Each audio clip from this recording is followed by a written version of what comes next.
Борбордук трибунага чакырам. Алгач каржы министри Бактыгүл Жээнбаева ант берди. Ал буга чейин Улуттук банк, Айыл банкты жетектеп, мамлекеттик ипотекалык компаниянын башкармалыгынын төрайымы болуп иштеген.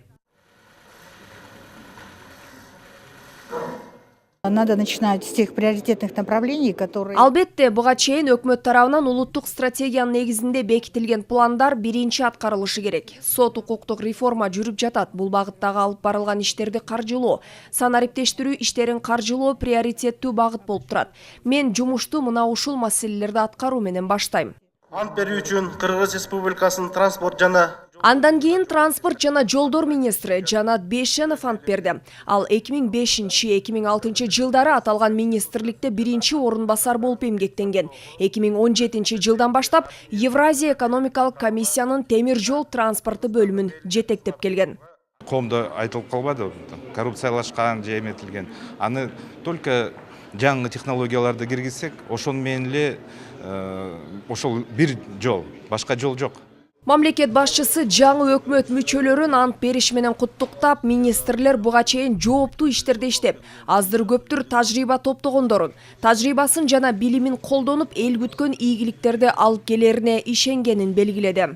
Азбы көппү тажрыйба топтошту, биз эми ишенебиз. Буюрса, ошол топтогон тажрыйбасын, билимин, ошол биз күткөн, эл күткөн жакшы ийгиликтерди алып келет деп, анан жалпы өкмөткө ийгилик каалайм. Мамлекет башчысы сот укуктук реформаны ишке ашырууда парламент аткаруу бийлиги менен тыгыз байланышта иштеп жатканын айтты. Мыйзамдарга өзгөртүү киргизүү боюнча ишти баштадыңыздар. Менин кубанганым аткаруу бийлиги менен конструктивдүү иш алып барып, мына ишти алдыга жылдыралы деп аракеттер абдан жакшы болуп атат. Сиздерге мен ыраазычтык билдирем.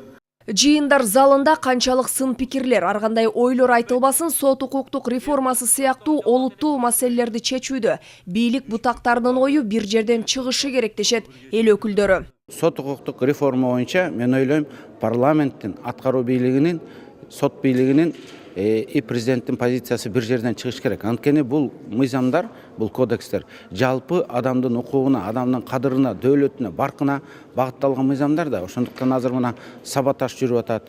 Түшүнгөнү, түшүнбөгөнү деле бул мыйзамдар жаман артка качыш керек деп атат. Ошондуктан өзгөчө парламент ал провокацияга берилбей, бардыгыбыз бир муштундай түйүлүп, кайсы жерден талашсак дагы ушул мыйзамдар боюнча мен ойлойм позициябыз бир болуш керек. Ант берүү аземинен кийин депутаттар күн тартибиндеги башка маселелерди кароого өтүштү. Актилек Гүлжигит кызы, Руслан Сабатаров, Коомдук биринчи канал.